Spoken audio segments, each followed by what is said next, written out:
What's up, everybody? Welcome to Candid Truth. We're going to talk about the truth and we're going to get candid with it. I'm excited about today's show because even though the Olympics are over, we did do a little breakdown of the 2024 Olympics, but Aubrey's been digging deep diving into the pagan origins of the Olympics in general, not just the 2024, but all together. And we've been looking into like all kinds of stuff, like sports, competition, like where did all this stuff originate from?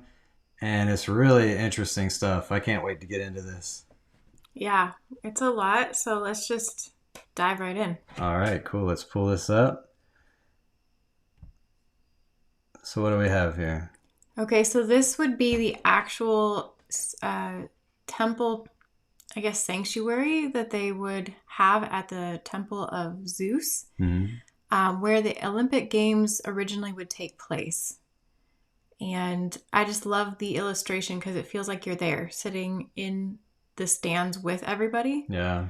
So that's just to prepare us for what it would feel like. This is, I mean, it reminds me a lot of the way the Olympics are today. You got the stadium filled with thousands of people. You're seeing the torches. I see all the familiar imagery and stuff here. Yeah.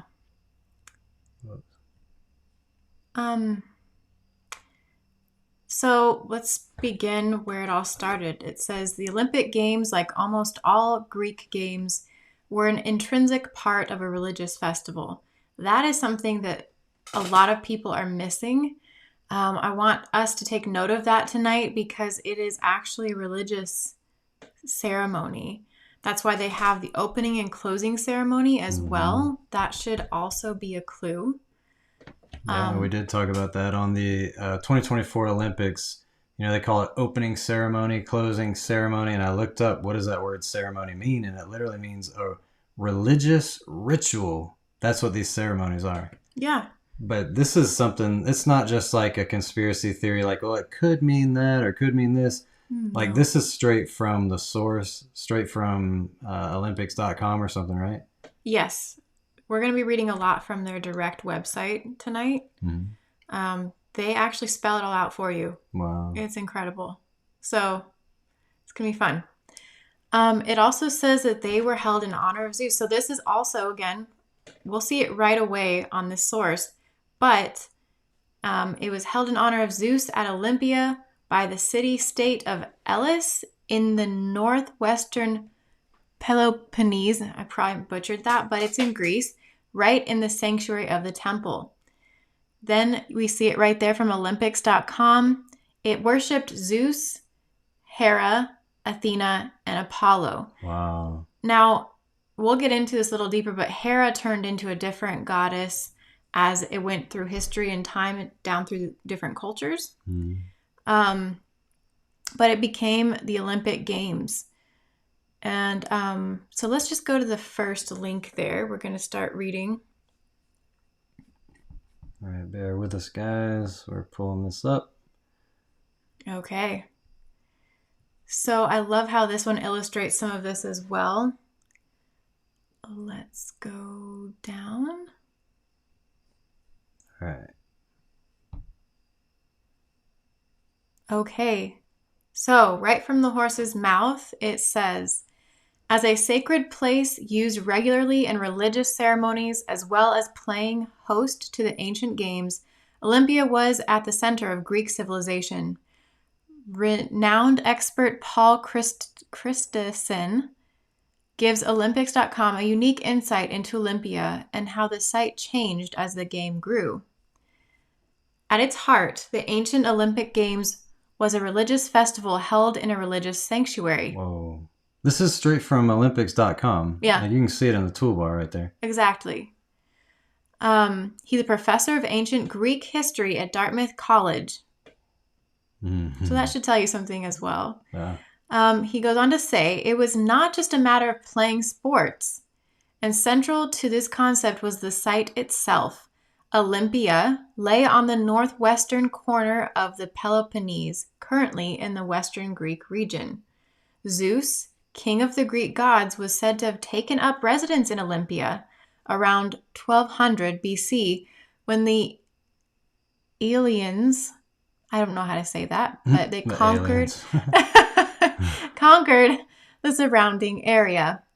The fearsome deity marked his ascension by hurling a thunderbolt into the sacred grove from his home atop Mount Olympus. So this is why we have the Olympics today. Yeah, interesting.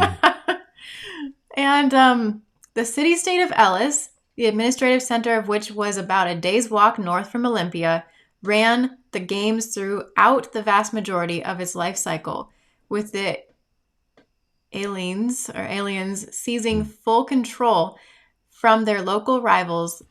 Okay, so they're just telling us the history there. So that is how it came to be known. During the time, it says right there in bold that they were not using that stadium. It was filled with wheat. They used it for agricultural purposes and had a threshing floor for wheat. So then they had to go clean it up. Let's skip over that part. That was really quick.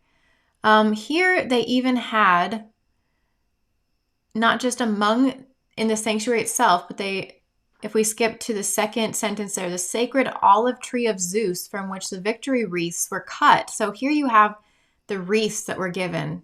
They were usually the trophy, which sounds hilarious because have you noticed how much work goes into the Olympics that athletes put into it? When back then in ancient times, all they would get was a laurel wreath or an olive wreath. Yeah, that's for doing it. Not much. I mean, you get gold medals now. Well, don't get me wrong. They had status, I'm sure. We're going to read about that. Blessings from the gods, per se. But that's really what they got physically, was just a wreath. Wow. Or a crown around their head made out of some tree. So they're describing where that came from. Let's see here. The Greeks, here we go. So the Greeks were aggressively polytheistic, said Christensen. Meaning they believe in many gods. Yes. Polygods. Yes. So while Olympia is a sanctuary to Zeus, we know that he wasn't the only deity worshipped at the site. There were over 70 different altars you could sacrifice to pretty much anyone you wanted to. So They're telling you that this is all about sacrifices to gods. This is religious. And yet the stadiums are filled with people who, some even Christian, are participating in this false god worship. Yes. Wow. So that tells you, at least that tells me, that originally this was not a Christian thing to attend or be a part of. And it's not only is it not Christian, there's a lot of secular things. You can say basketball is not Christian, but it is worship to another god. It's false idol worship. It's not just benign. It's not just meaningless entertainment. There's actually, it's a ceremony, like they say. We're going to get into that a lot more because they even have a part where they tell you what they are worshiping here. Wow.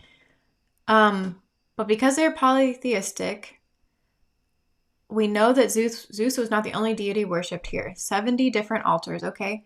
While the aliens, I guess I'll call them, maintained a permanent presence at Olympia, conducting monthly sacrifices, the site turned for 1 week per year from an essentially peaceful idol into the mad, riotous center of Greece. Wow. This was actually, like, this right here, what we're seeing was a real ceremony. I mean, they're literally they're not even hiding what this is anymore. Well, it was actually at one of the temple ruins as well. Wow, yeah. I see all those pillars and things. Yeah, so they went exactly to that site.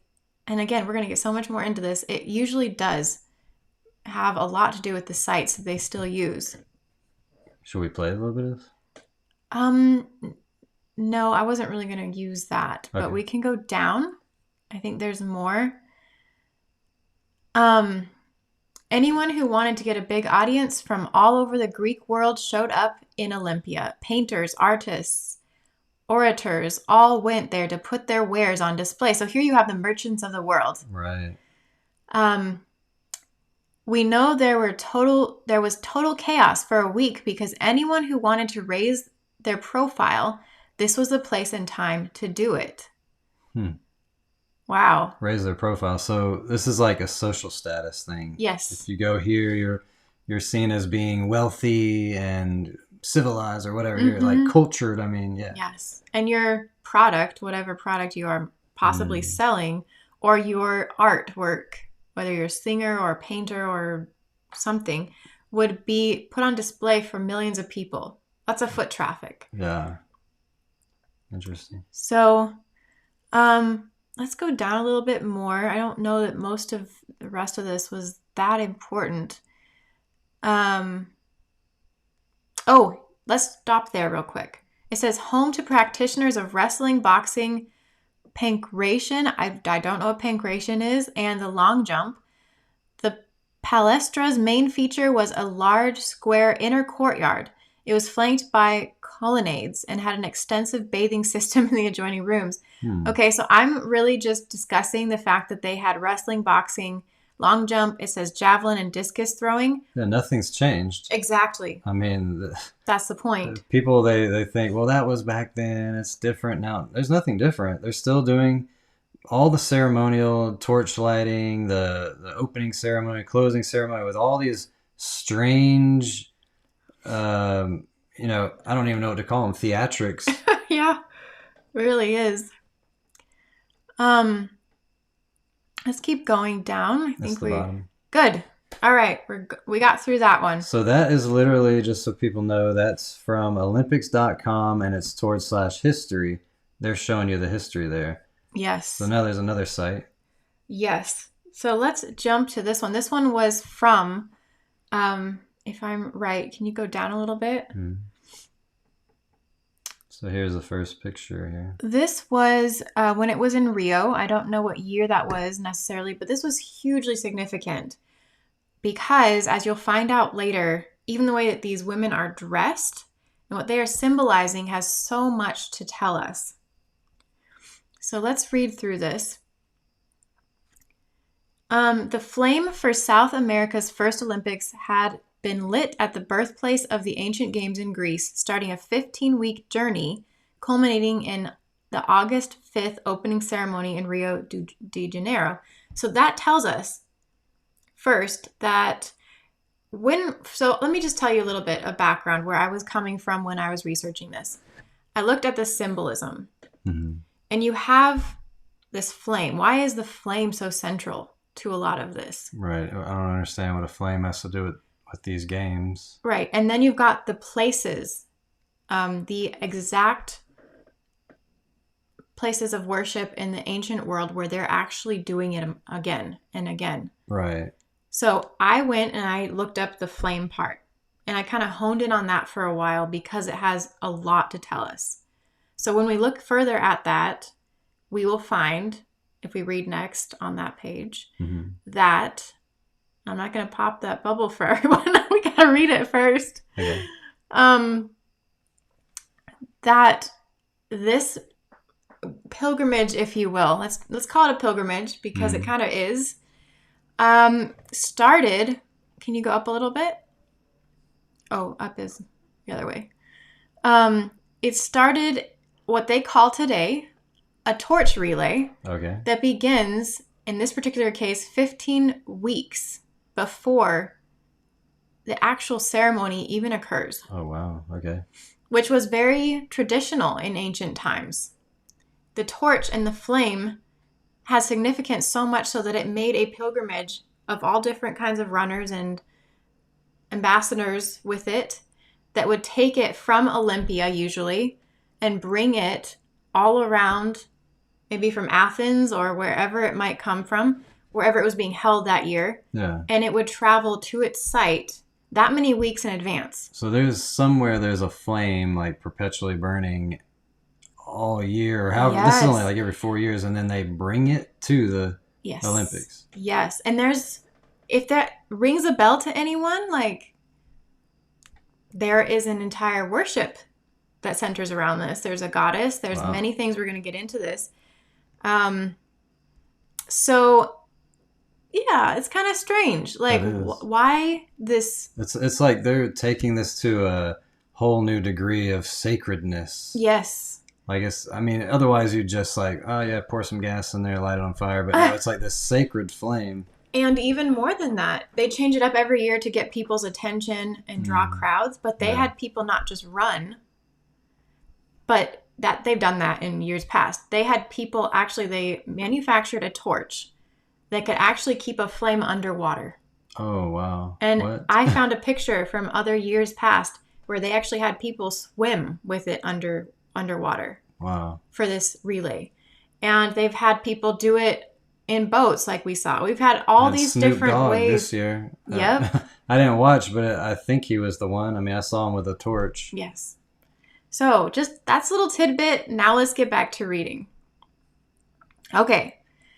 So the games were first held in Olympia in 776 BC and remained there for 12 centuries. That is so true. We keep going back to that. Nowadays, we have it in, I don't know, the Rio, we have it in Tokyo, we have it in different locations all over the world. But that flame still comes from Olympia every year. Oh, my. So no matter where the Olympics are held, there's still the fire from Olympia. Yeah. Wow. Yeah, that sounds like there's some significance. It doesn't sound like you just like, oh, it's just tradition or something. Yeah, no, there's so much to this. So let's unpack it further. Let's keep reading. For the ancient Greeks, fire, here we go. Fire was connected to their gods, thought to have been stolen from Zeus by Prometheus. Did I say that right? Yeah, Prometheus, and handed to humans. So here we have a divine entity or a gift, I guess, given from the gods to humans. Wow. So it's an ideology we're already perpetuating here. Yeah. Continuing on. There's some dancing going on. Yep. Overlooking the dancing, though, that really wasn't a huge part of it. They only did that nowadays, I guess, in the ceremony. But it was to honor Zeus. The fire was lit and kept burning throughout the ancient games within the boundaries of Olympia. They do this every year as well. Once they light that flame, they keep it burning throughout all the days that it takes. Oh, yeah. And someone is actually put in charge of keeping it lit. Multiple people, I'm sure, but just as there are multiple people who do the torch relay and are the light bearers. Yeah, the light bearer. That's what I was thinking. Lucifer, the light bearer. There are people who, once it is lit, that are put in charge of keeping it lit. Wow. And that, again, take note of that. Please put that in your mind on the back burner because we're going to come back to that. That will be an important thing to note. To honor Zeus. I mean, they just right out say it. I Yes. mean, there's nothing hidden about this. You're literally going to the sources and just showing people what most people don't do. Most people just don't research. What's the origin of this? What's happening? Oh, it was just this beautiful ceremony. Right. You're partaking in a Zeus worship service. Ceremony. Yes. Yeah. So, the modern Olympic flame is ignited at the site where the temple of Hestia used to stand. So here we're getting into the exact goddess, which was, from what I understand, was one of Zeus's daughters, Hestia. Okay. Who, again, I need us to get through these particular sources before we'll actually dive into that. So let's leave that. Please just put Hestia on the side and we'll come back to her. In ancient Greek religion, Hestia is a virgin goddess of the hearth, architecture, and the right ordering of domesticity. Wow, I don't think I'm saying that right, but my tongue is tied. Domesticity, that's right. Yeah, okay. The family and the state. So, I hope you heard that. Again, we'll come back to it. Continuing on. This just looks ceremonial and occultish. Yes. So it says fire was introduced at the 1928 Summer Olympics in Amsterdam. We're going to see that it actually came from I don't know history, like dates that well, but I do know that it came from actually an earlier, possibly different time anyway, that they they initiated that use of the flame, the Olympic torch. So that is going to be very interesting as well. Continuing. Okay, good. we're getting down to the last bits here. The torch relay was introduced 8 years later. Oh, here, it's actually admitting it at the 1936 Olympics in Berlin. Do we know that Berlin is in Germany? Do we know that this was the time where the Nazis had the Olympics? Oh, yeah. Yes. I heard about that. So I heard, I don't know, like I'm not a huge history buff either, but I'd heard that Hitler got really upset that an African American won against his people, and he said something about, "How dare you race an animal against my people," or something. Yeah. Yeah. It was very intense for all of the athletes to compete under German rule, right, with the Nazis in front of them. So they have pictures. I will show pictures later, I think. But this is where, put this together. Mm-hmm. The torch part was introduced by the Nazis when they first hosted, I guess, the Olympics. And Hitler was a huge occultist. He loved all this stuff. Like anything, he was trying to get the Ark of the Covenant because he wanted the power. There was this spear of destiny that was on the wall of some building that he would be inside of it. He would just stare at it and rock and stare at this spear of destiny. I think it was Spear of Destiny. I can't remember. Something Longinus or something, but it was supposed to be the spear that killed Christ. Oh. Supposed to be. I don't know. These relics that the Catholic Church has, I don't believe all of them are true relics, but he desired it so bad. He loved anything just wicked, occult, anything like that. And so for him to bring this flame that was a big part of the Zeus worship, that doesn't surprise me. No. So, wow. Yeah, that was, it was surprising to me, but I guess it makes complete sense. Yeah, it is surprising because I've never heard that, but right. Yeah, it doesn't shock me. Yeah. So, its journey to the host city has begun from Olympia ever since. There you go. I'm not just saying this. They just backed me up on that. That flame comes from Olympia every year to its host city. That's crazy. Okay.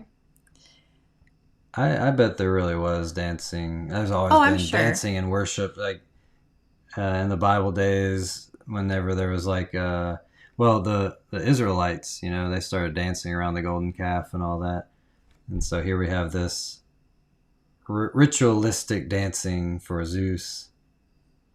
Yes. I don't doubt that they did, but more traditionally, it was not listed as something that was traditionally done that we know of. And we've gotten better at theatrics, putting that together with the ceremonies to make it look more acceptable instead of very raw. Yeah, like it because was I'm before. sure back then it was nude and involved sexual acts and all that. Yeah, sacrifices and stuff, which we'll see.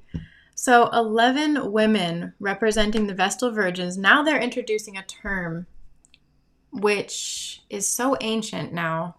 Most people have not heard of it, or it's going to jog their memory because it's key to a certain denomination's foundational spiritual practices here. Oh, wow. Okay.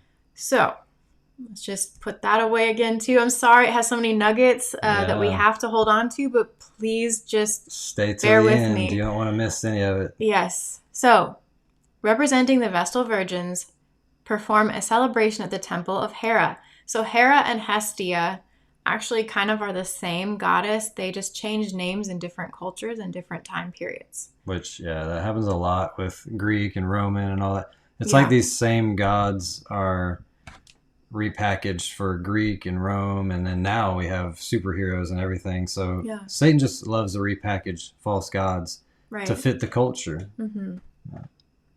Okay.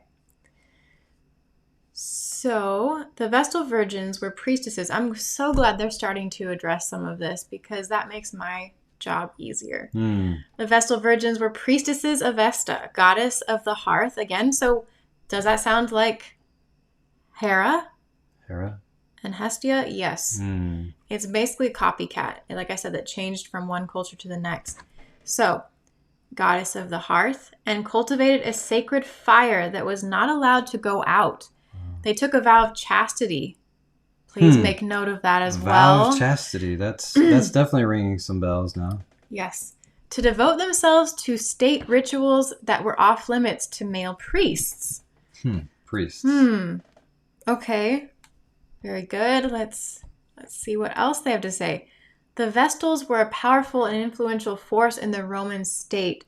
So they're being a little bit mysterious about this. Rome. Wait a minute. Vestal virgins who are vowed to chastity in Rome. Yeah. To priests. Uh-huh. Anybody should be picking up on this now. Yep.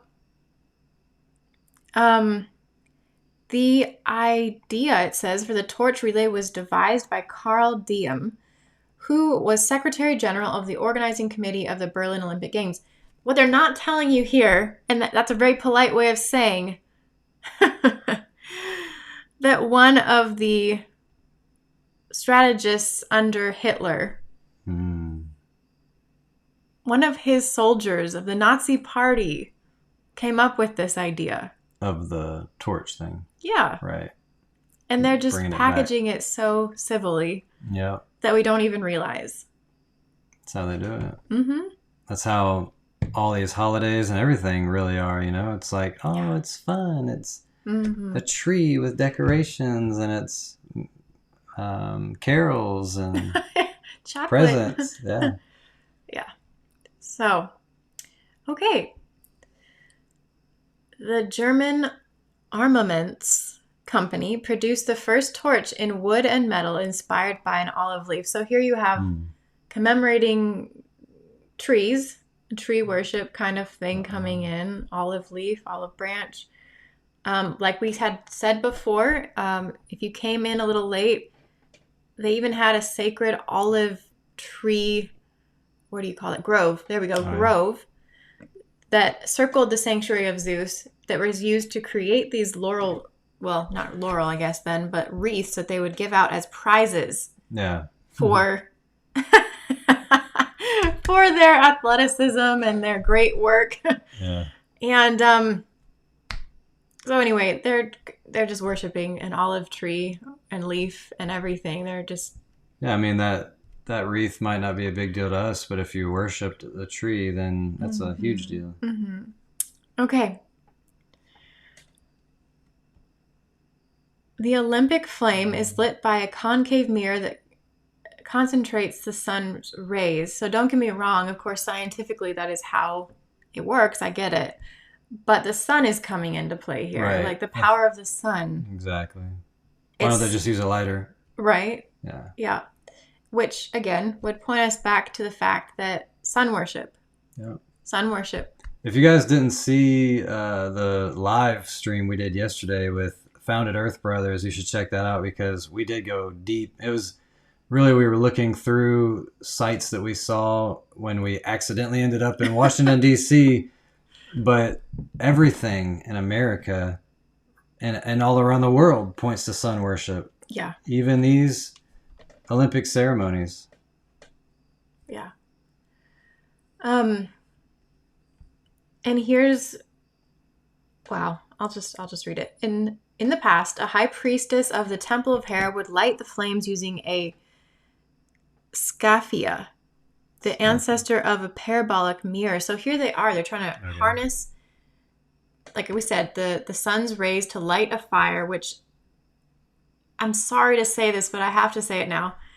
This is what they used to do in Egypt when they played games as well. It was sun worship where they harnessed it, brought it down to be the force of the god on earth while they would play games, competitive games as well, to the gods. Wow. So, as devotion. Yeah, so these types of games are religious. I mean, we saw that on the first page, the Olympics.com.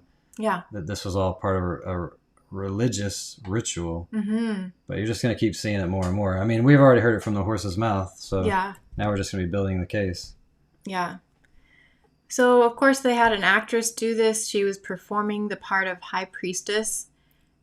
Which these actresses, they're just, American idols. I mean, these are the new gods of Yeah. our world today. I mean, we don't worship Ra and Horus and Isis. Now we literally worship these idols that if I could just touch you, I'll never wash this hand again. Can I have your autograph? Can I get a picture with you? Right? Yeah. And they Yeah. live like gods on earth. They make more money than they could ever spend. They don't have to spend their money anywhere they go. Right. Yeah. Yeah. The fact that they even used and mimicked the role of a high priest is very interesting. So thousands gathered for the event. Of course, we know that, including dignitaries from Brazil. Oh, there's a dove flying. No. Uh-huh.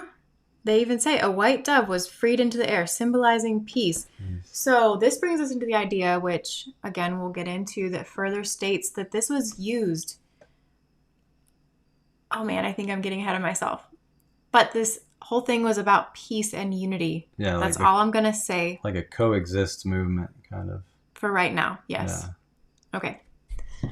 I'm just thinking of the Bible verse that says when they say peace and safety, sudden destruction will come upon them. I mean, a lot of Bible verses are coming to my mind about this stuff. You know, the whole competition, winning the gold medal, which is about pride, and pride comes before the fall. And you look at what happened to Rome. Why did Rome fall? It had a lot to do with these sports and these LGBT lifestyles and all this stuff that they started getting into. Very true. Okay. Let's continue.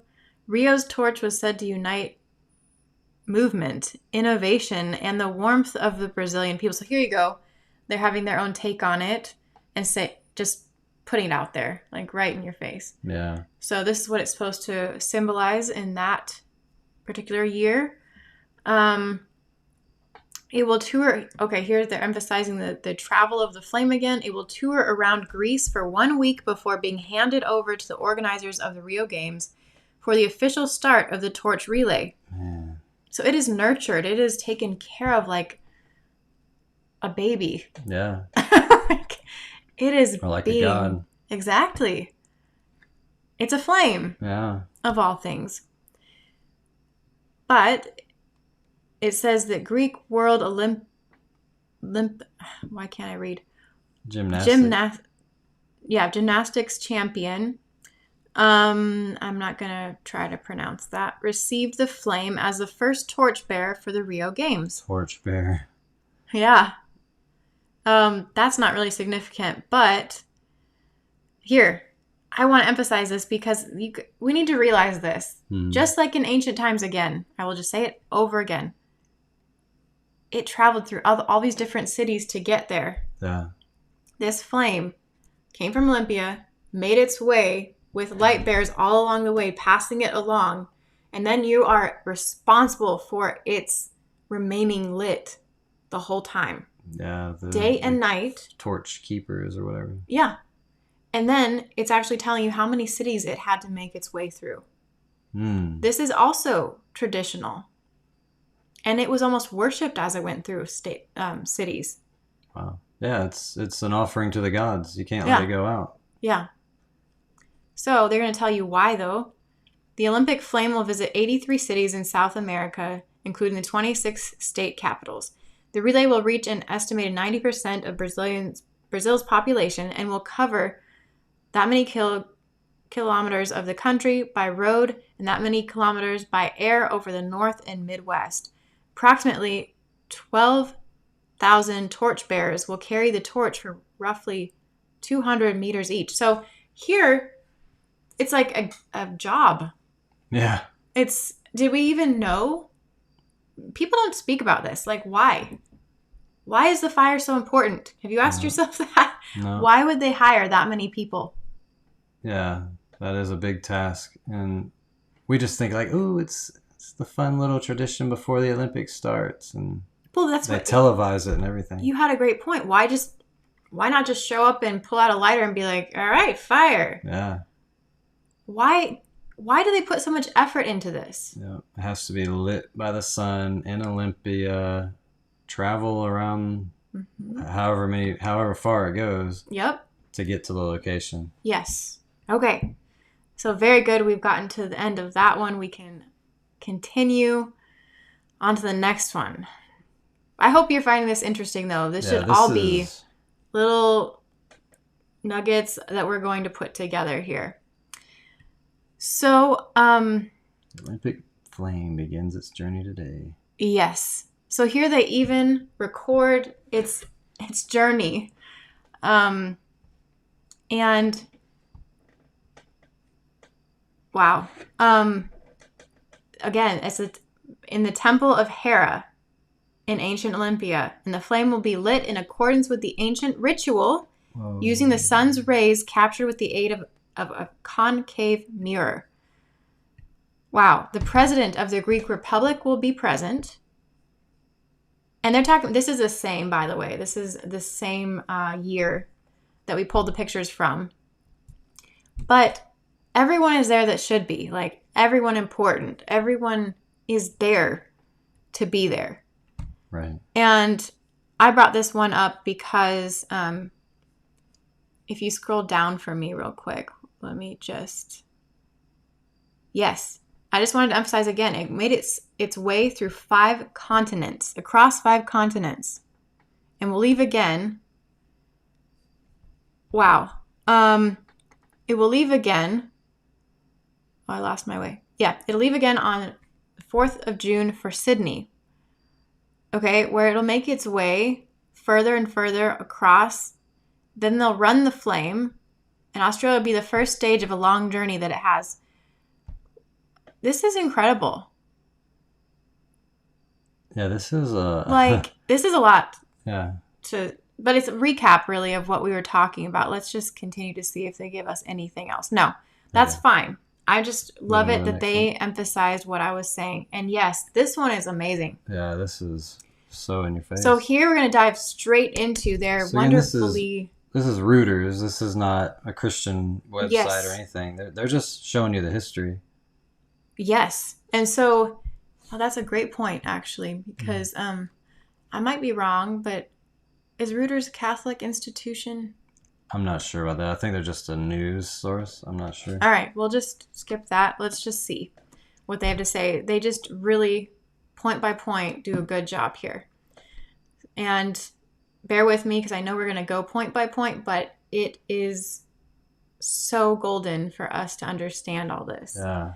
So ancient Greece, sometime in the 4th century BC, every four springs, a trio of sacred messengers from Elis embark on individual journeys throughout Greece with a sacred message. So every 4 springs, that's still what we do today. It's like every 4 years. Yeah. Yes, okay. Exactly. So, and I'm going to point out something. Oh, there's a caduceus. Yep. On a staff. Okay. The caduceus, if you didn't watch last night's show, we talked about it. It's the staff of Hermes, and he's the guide of the dead, the protector of liars, merchants, and thieves and gamblers. You think about what happens at the Olympics. There's all the stadiums filled with the elites of the world, the merchants of the world. They're gambling. They're, I'm not going to say they're liars and thieves, but that's what this staff means. Protector of liars and merchants and thieves. Yes, and they have note there, which is amazing as well, that they would send these ambassadors dressed in luxury purple robes, so royalty type of robes. You're elite. Yeah. And the messenger travels mounted on a mule. Okay, so I'm really glad they're painting the picture for you. So the ancient Olympic Games. For 12 centuries, the sacred games in Olympia were a spectacle of blood, sweat, and glory. These ancient contests, held in honor of the gods, captivated spectators with displays of strength, endurance, and skill. Today, the modern Olympics carry forward this legacy, uniting athletes from all over the world. So they're still saying, today we still do this. Yes. Worship to the gods and everything. Yes. So, heralds traveled to all major Greek cities around the Mediterranean to announce the dates of the games, along with the sacred truce. Hostilities were banned during the periods around the games to ensure safe passage for those traveling to and from Olympia. This is huge. They dictated the political world during that time. Yeah. During this period, war among Greek city-states is forbidden, criminal trials are suspended, and the execution of capital punishment is prohibited. So just shut down the city because the Olympics are happening. Yes. Get on with the games. Are we worshiping something? Like, oh my. Yeah, and this goes back to that whole bread and circus thing. Yes. Like, the government is Explain. Yeah, they always want to be in control of everything. And how do they keep you in check? How do they keep you from being smart and paying attention? It's all about bread and circus. Today we have Hollywood, we have video games, we have all these distractions in our life. And bread and circus was something that was coined a long time ago about the government was appeasing the people, pacifying the people with bread, food, keep them fed so that they won't be hungry and cause an uprising, and keep them entertained and distracted so they don't know what's going on politically. They're not paying attention. And back then it was a lot of these circus acts, sporting events and things like that. And today it's just all the worse because, people are pulling out their phones. No one can even sit in a comfortable silence. They have to pull out a phone and play a game or scroll on the internet or whatever. Mm-hmm. We're completely pacified and completely fed. We still have welfare and food stamps and things like that. The government does give food. I remember the Biden checks were being passed out at one point in time and everybody was happy that we got our checks, the whole bread and circus thing. So that just made me think of that when it's talking about that these, criminal trials and everything are suspended, like shut down everything. The games are here, but it's all worship to Zeus. Yes. I want to also emphasize the last sentence here. It says, during the herald's stay, sumptuous banquets were also held. So that it really is this bread and circus thing of give the people food, give them entertainment to keep them pacified and content with basically being controlled. That's right. Easily controllable. Okay. The dates were meticulously planned. Astronomical calculations ensured that the third day of the games coincided with the second moon following the summer harvest. This meant the games were typically held between August and September. If the same calculations were used this year, the Olympics would begin on August 17th and end on August 21st. That's really interesting. So they're using astrology to calculate the time of when these things are held. And the Bible has stuff to say about that too, about observers of times. That's not talking about like keeping the Sabbath or something. Observers of times is about astrology, what's your zodiac, and all those things, observing times. Yeah. And so when they're talking about calculating this with the timing of the moon and everything, this is all pagan. Yes. Okay, so. Oh my. Yeah. Were people always naked when they did these? This guy's wearing clothes, so apparently they're not just illustrating. It's not just some style of art where everybody's naked. That guy's wearing clothes. I was learning that a lot of them did go naked because it was actually like favor of the gods to participate as an athlete anyway. So you're being prideful, and then it was like strip off your clothing, show your muscles, and to be honest, I think they didn't get into this, by the way. I should have been able to probably pull up some of this, but there was, I think, some sexual rituals associated with the athletes before they began their sports. And a lot of these pagan gods, there was sexual rituals. Yeah. And so it was kind of like, easy access, I think. Yeah. Was the idea. Wow. So it says, once the herald departed, the city began a frantic search among its young male athletes with the aim of selecting the most outstanding to represent them at the prestigious summer festival in Olympia. For several months, athletes would dedicate themselves to their training with an increased passion and discipline, fueled by the hope of being chosen to represent their city. Okay? So that's all the training that they do today, Yes. all these people from all over the world But training. here they're turning people into stars, or if we would call them gods, like demigods, basically. Like, you want to be just like them. Yeah. Go ahead. You'll be praised. You'll be honored. You'll be worshipped. Well, we just saw a video today of some guy he got to meet. Like, it was just, I think it was unplanned. He just happened to be at the right place at the right time, and this soccer star got out. And this guy was like, "Oh man, he's on his knees with his hands like this saying, I love you, oh my God, I love you." And he's like, "Oh, somebody take a picture, oh my God." Oh. I mean, it was insane. Like, people don't get that fired up at church about, we're in the house of the Lord. You guys, God's here. Like, we should be excited. But people see these idols, these celebrities, they're supposed to be celebrated, these idols that we call stars, which is another, it's a symbol for angels.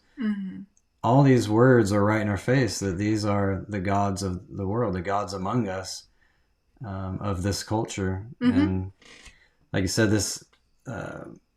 these training and everything are like, who wants to be the next god? Yes. And along those same lines, the Vestal virgins were actually selected. Originally, it was 16 young ladies of elite families of what did they call them back then? Kind of like centurions in the Bible. Oh, yeah. Roman elite families. And it was said that you would be given honor and status. You would honor them by dedicating your life to the Roman temple. I don't know how many years, but for quite a lot of years. And then you would actually get to the point of being freed from your vow. Yeah. To be able to have a normal life and a family and get married and everything. So yeah, this should be, I mean, I'm seeing all the connections here with Rome and vow of celibacy and. But they had two different things that we don't see today, which again, I know I haven't told you who the Vestal virgins are quite yet, but back then they were dressed like to the hilt. These Vestal virgins were actually like female celebrities that would have beautiful hair, and they wanted to make sure they were beautiful so that they would stand out, and they'd make being a Vestal virgin attractive to all other young women. So the competition was fierce once they came around and needed new ones each year. The years that they needed new ones. And so they would actually be able to get into gladiator competitions and sit in the front row because of their status. Makes me think of these like beauty pageants and stuff. I bet a lot of that has some dark beginnings too. Well, think of celebrities getting the front row seat to the basketball game, right? Just because they are who they are. Yep. You always see Jay-Z and Beyonce down right there on the court and everything. Yeah. So they would get that. Plus, it wasn't just gladiator stadiums and competitions they could have that with. It was any sport. Yeah. And then they also, when they were done with their vowed years of service, they were also paid a handsome amount by the church. The church? The church. The Roman church. Okay. So we don't see that today. We don't see these particular individuals really having that kind of privilege at games or being paid that kind of money once they're done with their service time. That's true. Again, that should be a clue, just a little bit of a clue. We're putting together the dots. And but anyway, let's get back to this. Finally, the decisive day arrives and judges reveal the names of the athletes selected to represent the city in the upcoming games. About 2 weeks before the start of the games, then depending on the distance that separates our city from Olympia, a delegation including athletes and trainers head towards Ellis. Now, they're going to say Ellis many times. Where do we have Ellis today? I don't know. Ellis? Yes. I don't know what that is. Ellis. We have Ellis Island. Okay. I never heard of it. New York. Oh, okay. It's the immigration point at which many people came by boat to America. Wow. It's also one of the areas that we have today, the Statue of Liberty. Yeah, a big torch there as well. Yes. Interesting connection. Yes. Again, we will be getting deeper into that in a few moments. But it says in the last sentence here, this city, host of the games, is located not far from the venue of Olympia. According to the Olympic rules, athletes were required to stay in Elis for approximately 6 weeks before the start of the games. During this time, they will undergo rigorous training under the guidance of their personal trainers, as well as trainers designated by the Olympic Council. These official trainers will ensure that the selected athletes are worthy representatives. So we have that today. We have it. Of course, they all have their trainers. Oh, yeah. And these people train to the max. I mean, they're just like days upon days upon days training themselves into the ground. No different, apparently, especially from the picture. Yeah. This guy's getting whacked over the head by a trainer with a stick. That's crazy. Yeah. So let's continue. The sacred site of Olympia. The games are held at the site of Olympia, very close to the city of Elis. Other cities in Greece held games, but the ancient Olympics were the most famous and prestigious. So they were, because it was Zeus was the god of all gods. By the way, if you didn't know that, he's the god of all gods in the Greek world.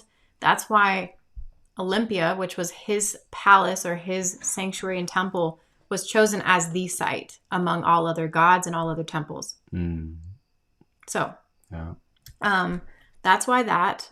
So next we see that nestled in a verdant valley nurtured by the Alpheus and Cladios rivers and encircled by rolling hills lie the sacred site of Olympia. It was once home to an array of buildings, grand temples, and various venues dedicated to the celebration of athletic competition. Interesting. Yeah. While the current dimensions of the site were well documented, the precise expanse of ancient Olympia remains elusive due to the transformative effects of earthquakes, floods, and other natural events over the centuries. That is so true, but wow. The fact that they said that it was dedicated to athletic competition, that already gives us an insight into a little bit. Oh, yeah? Yes, it does. All right. Wait, did you read that part? Did you read this part? Yes, I did. Okay. So, the Olympic Festival. Here we have, it's a festival. Did you know that, you guys? We already said it had a ceremony, opening ceremony and closing ceremony, and then festival. But festivals have certain days of which you do things on them. Let's read about that. 3 days prior to the Olympics, athletes, along with the authorities, musicians, and coaches, marched from Elis to Olympia. Then, following 2 days of intense preparation, the 5-day festival can commence. Day 1. Contestants and their families begin the day with a procession to Altus for oaths, sacrifices, and offerings. So that statue says Zeus statue. Yes. And All the right. athletes congregate in front of the statue, and the priest offers a sacrifice. They officiate it by doing so. Oh, my. Okay? Yeah. So, yeah.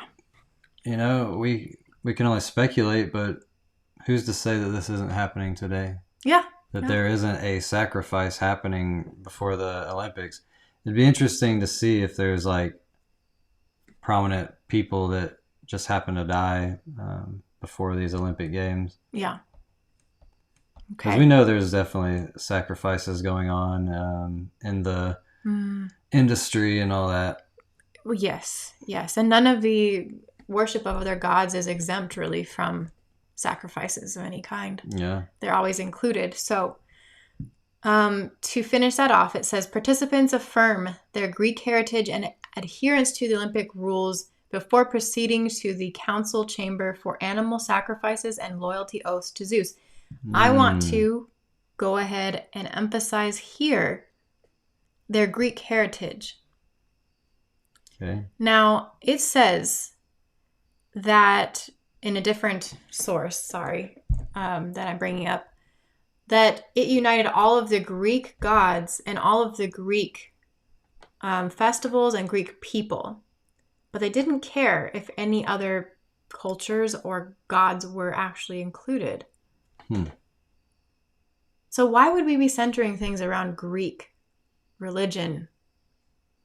Yeah, I mean, that's the question I have with all kinds of stuff. When we were in DC, there was Roman and Greek gods all in that place. Everywhere. And this is supposed to be, people have the illusion that America was founded by Christians, yet there was nothing Christian to be found except the name of Moses. Other than that, everything was humanistic or a Greek and Roman god with a statue of Zeus. Wait, was it Zeus? Neptune right outside, right front and center outside the building of the Library of Congress. That's right. So it's like another foretelling. That was all Greek and Roman. Mm-hmm. And now we're seeing Greek and Roman worship all over the place. Like, somehow our world is focused on Greek and Roman. Hellenistic is what we call them today now. Which I think a lot of that is just, it's Babylonian. Yes. Babylon turned into, because Babylon got conquered, right? When you think of the statue of Nebuchadnezzar, the prophetic dream, it was Babylon, Medo-Persia, Greece, Rome. Mm-hmm. So Babylon just became Greece and Rome. Mm-hmm. So I want to emphasize something here. They say, and I forgot to put this in there, but I was getting some help from ChatGPT on this because I wanted to know how the Olympic Games progressed from biblical times to today. Mm-hmm. And they said that it is well known that they had games like these in Mesopotamia, Babylon, Egypt, and in Greece.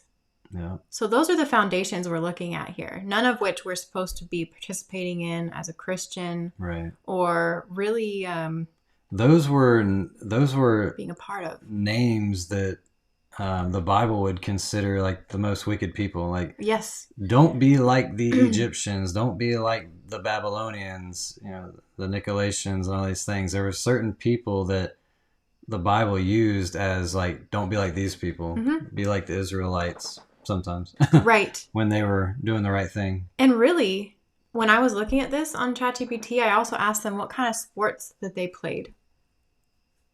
It's all the same ones over and over again. It really doesn't vary. Boxing and jousting and all that stuff. Mm-hmm. Wow. It was all the same. So even the particular sports we're playing are a direct reflection on the worship of these gods throughout antiquity. Wow. Anyway, I hope that makes sense. I hope that kind of is interesting to you as well. Yeah. So, day 2 and 4.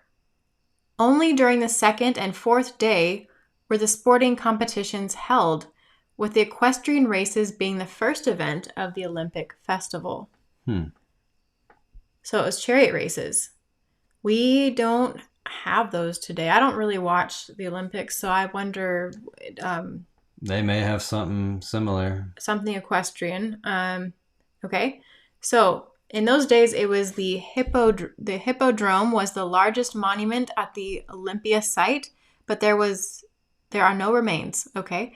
It is assumed that the medieval floods of the Alpheus River were responsible for its destruction. So that's what it would have looked like for the chariot races, though. Mm-hmm. Think of Ben-Hur. Yeah. If you haven't seen Ben-Hur, you should probably go watch it. It's good.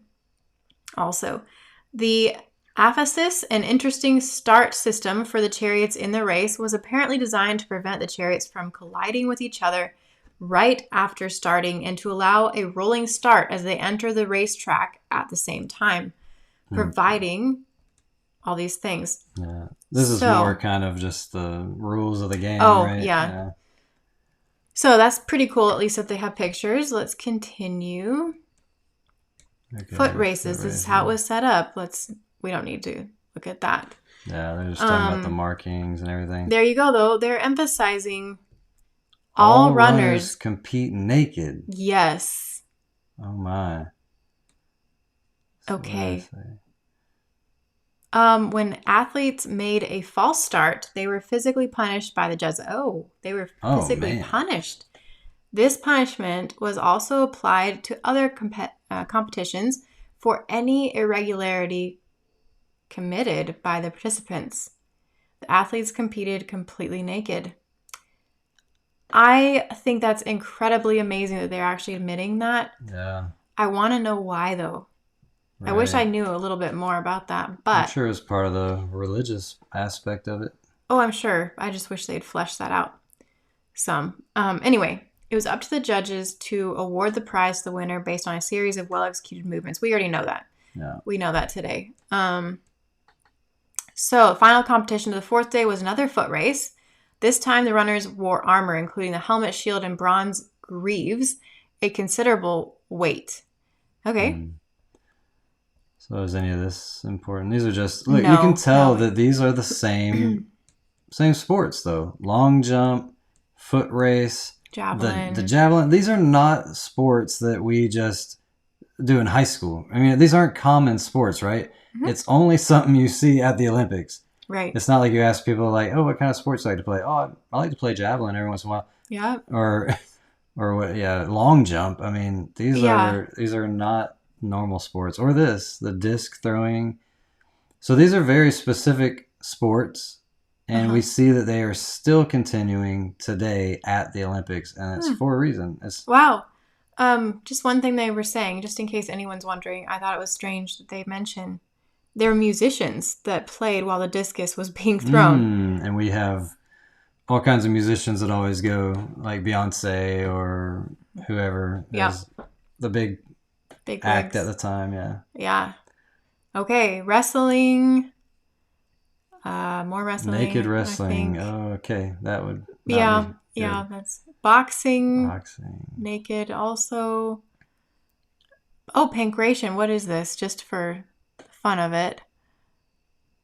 The discipline was a mix between boxing and wrestling. No hand protections were used. It represented the most violent combat, allowing almost all types of aggression except biting or attempting to gouge the opponent's eyes. So this would be, in my mind, like MMA. Yep. UFC and all that. Okay. Yeah, it's like kickboxing, basically. Yep. Day 3. This is interesting. Day 3. Okay. I see a fire here. Yes. Okay. This day marked the main festivity. Okay, so this was the main event. Yeah. They're saying, in other words, which coincided with the full moon and was linked to religious events and rituals. Okay, they're admitting it. No official competitions were held, although there were demonstrations of sports for young people. A grand procession took place inside the altis, culminating at the altar of Zeus with the sacrifice of 100 oxen. Wow. Part of the sacrificed animals was offered to Zeus and burned in a fire. Okay, this is coming to me right now, but when we see, I believe that it was Paul and this other guy, Barnabas. The guys that parted ways. Yes, but they were in a certain town and they were taken as gods.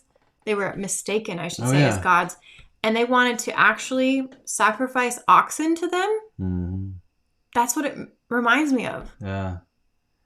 Well, this is crazy because this is talking about that torch that we light at the Olympics. I mean, this whole thing is about where did the Olympics start from? And they're showing this big fire that is an altar to Zeus where animals are sacrificed to Zeus, a false god. Yeah. And this is what we're still doing today. Yeah. With the whole torch thing. Exactly. Okay, the altar of Zeus reached a considerable height due to the accumulated ashes. Wow. Of the pyres over the years. So they just kept burning it and building it. Oh my. Oh, with the rest of the sacrificed meat, a great banquet was organized that fed hundreds of people. Wow. Okay, so we should... I've never covered this like live or in public before, but I've done some research that basically, forgive me if this is new information, but a lot of the meat eating and banquets and barbecue and so on started usually with these festivals, these pagan festivals where they would do this. And you have Odin, they did this for. They have Zeus. You have other examples. You can go look those up. But this is usually where that originated. Yeah, I'm thinking right now, we don't know where this meat comes from. We don't know if it was sacrificed to false gods or whatever.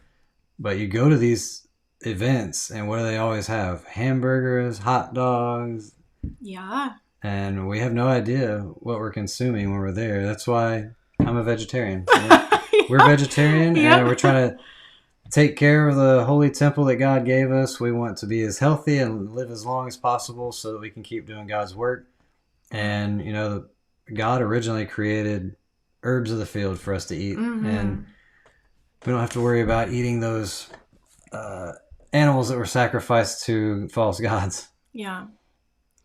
Okay, so if we continue, day five. Oh, wow. Okay, there's all day the 5. Meat being taken, it looks like. Yep. Okay, on the final day, closing ceremonies were held to honor the victorious athletes. The awards consisted of olive branch crowns. These olive branches have been collected by a child. Wow. Oh, why? With a golden sickle before the games began and placed on an altar in the temple of Hera. That's really strange, actually. Yeah. The winning athletes marched in procession from the temple to Hera to the temple of Zeus, along with several judges. There were proclaimed winners of their categories before the imposing statue of Zeus, one of the 7 wonders of the ancient world. So they would stand before them. So illustration based on the description by the historian. Oh, do you see something though that resembles what we had just this year? He has in his hand that a victory golden figurine in his right hand, which we saw was Nike. Yep. Well, it was that they called him the Golden Voyager. Yes. That descended to a desolate earth and had all these demons dancing around. No, but it was the sorry. There was Nike. That other statue that he was looking at. Nike for did victory. come out, and it had angel wings. Yeah. And it was a decapitated head. Yeah. Yeah. Okay. Interesting. Well, I mean, very interesting. The fact that they even had Nike at this past Olympics just shows that they're not hiding the false gods aspect. I mean, we're going to bring out Nike and just show you. Everybody's filling that stadium, watching, participating in all these strange rituals, which they call it opening ceremony. And then they bring out the false god, and everybody's, cheering and such a awesome thing. Well, it's not just that. It's in past years of bringing that woman riding on the bull, right? Oh, yeah. And all these things. That wasn't the Olympics, but that was another same kind of thing. It's a different Olympics, basically. So, my point is, and if you don't know this by now, I hope you're new here. If you are here, that's great. If you're new for the first time, but you're probably going to need to go watch the other videos I've done on androgyny and also the one called Who's the Rain Man, because this will make you take a trail down to its origins of these different gods, where it really shows you it's the same as Baal worship. So that's why the bull. That's why we have these symbols that are being brought up where the women, I'm just thinking of that one year where they did have that big, huge bull. Yeah. And these women were all kind of taunting it, but also controlling it. Yeah, and then eventually getting on their knees and worshiping it. Yeah. And this is all sun worship, because even Baal was sun worship. The bull had the sun disk between its horns. And we just see the same thing as being done all around the world. Even that was a different type of gaming event. It wasn't the Olympics. This is happening all over the world. Yeah. False god worship, and it's getting mainstream. It's becoming mainstream and normalized. And I think that's very prophetic that the world is just being deceived by all these false gods. And just another, if you are someone who wants to look into it more, these were just one of the types. The Olympics, again, was showcased because it was for Zeus, and he's the god of all gods, and it was the most holy site at Olympia. But they had other games too. They had the Pan-Hellenic Games, and they had other names You can go Google, and it actually tells you what particular gods of mythology coming from Zeus that it worships and what games they played, like boxing or discus or whatever. So just if you want to go look into that, you can find other games they used to play that were kind of similar. It really did mimic. Definitely watch Who is the Rain Man. You're going to find out that Baal worship is prevalent in our world today. And like she said, the dark origins of androgyny. I wouldn't even androgyny, that's where you can't tell if something's male or female or they're a combination of both. But the origins are crazy. This is not just some new trendy, like I'm trans thing. This is a religious act that people would do where they would castrate themselves to achieve the highest level of nirvana and reaching that, what do you call it, like a monk, like becoming like enlightenment. You were ascended, religious. You've ascended to the highest level of knowledge and enlightenment from the gods. Right. It's crazy. Check that out, guys. Please do. So the summer festivals of Olympia, held continuously for 1,169 years from 776 BC to 393 AD, came to an end by order of Roman Emperor Theodosius I after proclaiming the Edict of Thessalonica. Okay, so for a while there, they ceased, but then they were instituted again. And we have them today. Yeah, it's like God brings judgment and something goes away for a while, then it just comes right back, right? Yeah, a different ruler comes on the scene and it's like, no, we're going straight back to pagan worship. Yeah. Full swing. It's going to be here. We're going to make it a national holiday, by the way, or whatever. Yeah, well, it's like you think about Nebuchadnezzar. Nebuchadnezzar was a Babylonian king. He was not a Christian at all. And when he threw Shadrach, Meshach, and Abednego in the fire because they wouldn't bow down to his image, there was one, he saw a fourth one in that fire, like the Son of God in there. And Nebuchadnezzar said, everyone must worship Shadrach, Meshach, and Abednego's God. He's the real God. And he became a believer, even though he was kind of overzealous by saying everyone must worship. God never agrees with forced worship in any kind of way. Even to him, God wants freedom of choice. But Nebuchadnezzar became a believer. And over time, pride came back in his heart. And he was on top of the walls of Babylon. He said, is this not the great city that I've made? Babylon, and he's getting prideful, and he became like an animal for 7 years because God was humbling his heart. He had to bring him to that point. It was actually an act of mercy on God to do that to Nebuchadnezzar because he probably would have died an arrogant, prideful pagan king again. But after 7 years of this, I don't know if it's really documented, but it's believed that he did become humble again and got his throne and all that. But later down the years, it was Nebuchadnezzar's grandson was Belteshazzar or Belshazzar. I can't remember. I get those mixed up. I think it was Belshazzar. Yeah. Was Nebuchadnezzar's grandson, and he was like, getting drunk at a party and said, "Get the golden vessels that were taken from Israel and or Jerusalem, and out of these." There were these sacred vessels to God, and he began to drink alcohol out of them, and that's when you see the handwriting on the wall. So what I'm getting at is you have these kings that they might surrender to God, but then it's only a matter of time before another corrupt king comes in and says, no, let's desecrate the sacred vessels and bring that back in. Okay. Yeah, and they say it's because they wanted to shut down any non-Christian celebrations.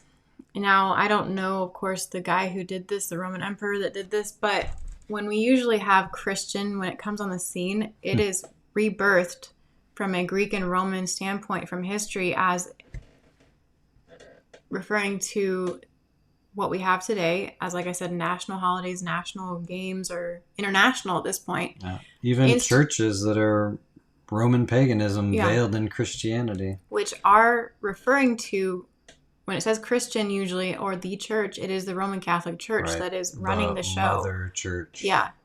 So even for myself, when I have a church, I have to actually say what church I'm from. It's not that I am just, it's my church or the church, or I am a Christian. Usually throughout history, that term is being used so loosely underneath your nose that it doesn't mean at all what you think it means. Yeah.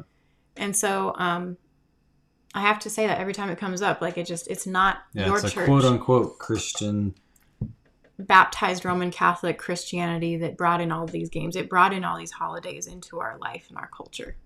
Catholicism is literally just Roman paganism veiled in Christianity. That's why you have all the saint worship. It's really, these are false gods. These are Mercury and Venus and all that. Just now they're called Saint Peter and Saint Paul and all these things. There's so many of it. It comes from that. Jesus said, call no man father but your Father in heaven. And they accused Jesus of blasphemy because he said he had the power to forgive sins, and yet now we have a man who calls himself the Holy Father and thinks he has the power to forgive sins and proclaims to be the vicar of Christ. None of this is Christian. But yet the world looks at that as the epitome of Christianity. When you think of Christian, you think of the Roman Catholic Church, and you think of televangelists and all these people. They're just the ones that have the biggest platform. And that's the sad part, is that the majority of Christianity is not even real Christianity. Yeah, it's not at all. Okay. So I wonder if this last part is important. A millennium and a half later, the modern Olympic Games that we know now emerged. Much has changed and new additions to the format have been added, such as the torch relay. However, some of the sports on display today still bear resemblance to those from thousands of years ago. Wow. It's true. Okay, wonderful. Let's get back to the presentation keynote here. Yes. Perfect. So, bear with us, guys. One moment here. Okay. All right. Next slide. Okay, so here's where we're going to flesh out completely that goddess that I was speaking about, and it mentioned Hestia or Vesta. Hesta from ancient Greece. Hesta is one of the Olympian deities in Greek mythology associated with the hearth and domestic life. We already heard that from them, right? About Vesta. Her worship dates back to at least 1200 to 1000 BCE during the height of Greek civilization. Okay, please just take this picture in. The white woman. All right. Now we can go to the next one. So now we have, as it turns into Vesta here, Vesta comes from the Greeks, for she is the goddess whom they call Hestia. Okay, there you go. The connection's made right there. Her power extends over altars and hearths, and therefore all prayers and all sacrifices end with this goddess, because she is the guardian of the innermost things. That comes from the Theo-Greek mythology website I have down there. Let's read in between the two pictures. There's the middle picture. It says, representation of the Roman goddess Vesta, deity of the Penates, assimilated to Hestia, is the goddess of the foyer, the countryside, and the bread. So they're just adding to this knowledge that it's the same goddess, but she's over several other things here too. It's interesting she has that serpent on her hand. Yes, and a golden ring. I don't know if that ties into the Olympic rings or anything. Right. Okay. So I would like to just read this because we're going to see this connection coming. So we're going to read the very right inscription there. It says, the goddess of the hearth and home, Vesta was a Roman deity that symbolized faith, family, and domestic order. Often known simply as Mater or Mother. Okay. Oh, okay. Vesta was recognized as the purest of Roman deities. Wow. Okay. An eternal virgin, Vesta, inspired her priestesses, known as the Vestals or Vestal virgins, to adhere to a strict code of celibacy. Vesta was adapted from the Greek deity Hestia, with whom She shared many characteristics. They totally just gave it away right there. Did it? Okay. Well, yeah. Who? Connect the dots. Yeah. Who's in Rome that's eternal virgin, supposedly? Virgins. That's Mary. Yeah. Not literally, not the Mary from the Bible, but the Mary that the Roman Catholics uphold so much. And they will say they don't worship Mary, but they worship Mary. I mean, there's literally statues that I've seen Catholics pray before, and they call her a perpetual virgin. Yeah. We know that Jesus had other brothers in the Bible. Yeah. Mary was not a virgin after Jesus was born. She had more children, and but this is just the false idea. This is literally proving that Roman Catholicism is just this repackaged. Was that from Greece? Mm-hmm. So they took a Greek god and just said, nope, that's the Virgin Mary. Yep. And so they have a Greek god in their sanctuaries, and they have no idea if Mary really looked like that or anything. You know, these images we have of Mary wearing the blue veil and all that, I'm sure is nothing but Hestia. Yeah. That's who it is. Okay, very good. So, yes, known as Mother Mother Mary. There you go, Mother Mary. Uh-huh. Wow. So, the Temple of Vestal was one of the ancient Romans' most important buildings. I'm just reiterating a little bit of this because I want you to see it from their mouths. I'm going to read why it was, I guess. Dedicated to the powerful Roman goddess of the hearth, the temple conserved the city's sacred flame, symbolic life force of the entire Roman state. Have you ever seen the heart that's inside of the Mother Mary's chest? Yes. It's on fire. Yes. It's that perpetual burning flame. Yes. Wow. A good point. Yeah, the sacred heart, they call it. Yes. Okay. So, and then it says right here, Vestal Virgin, the very definition of it. In ancient Rome, a virgin consecrated to Vesta and vowed to chastity, sharing the charge of maintaining the sacred fire burning on the goddess's altar. In ancient Rome, these Vestal virgins were priestesses of Vesta, virgin goddesses of Rome's sacred hearth and its flame. The Vestals were unlike any public priesthood. We already saw that, but again, just think, I wanted you to see the emphasis they're putting on it. That they say it, they maintain the flame, the sacred flame, this flame, flame. Okay. Yeah. So, next, why did I mention, like I said, the Statue of Liberty? We're going to find out. So, goddesses named for and representing the concept liberty,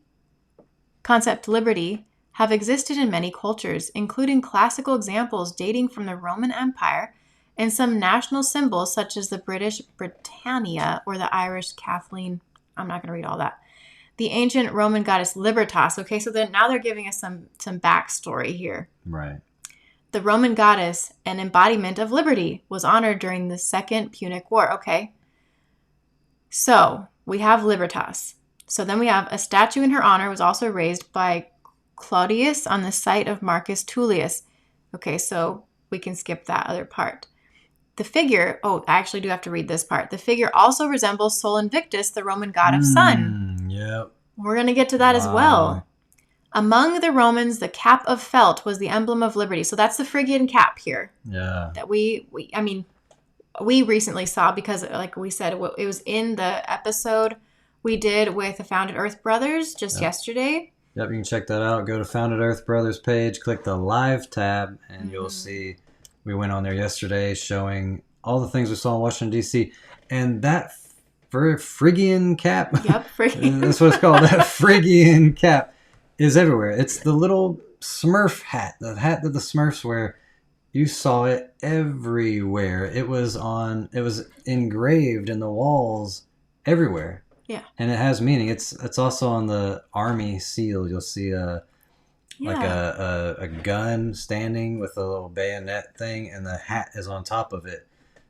Isn't that a strange thing to see a little red cap? I mean, what military guy wears that? Usually there's a hard helmet on top of that gun when it's like a memorial for somebody, but for some reason there's this little beanie that has significance. Yeah. It's like one of the dwarves from Snow White left their cap. Exactly. From ancient times. Okay. The Phrygian cap is a soft conical cap with the top pulled forward, associated with antiquity with the inhabitants of Phrygia, a region of central Anatolia. In the western provinces of the Roman Empire, it came to signify freedom and the pursuit of liberty, perhaps through a confusion with the pileus, the felt cap of manumitted, emancipated slaves of ancient Rome. Okay, so that's fine. I just like that backstory. Let's continue. We can go to the next. Oh, I'm sorry. Can you go back one? Yes. So according to the Phrygian cap, it's sometimes called the Liberty cap. It signifies freedom and pursuit of liberty. We already said that. Libertas, along with the other Roman goddesses, have served as the inspiration for many modern-day symbols. So this is straight from a source on Statue of Liberty, of course, including the Statue of Liberty on Liberty Island in the USA. According to the National Park Service, the statue's Roman robe. Roman robe. The Statue of Liberty has a Roman robe.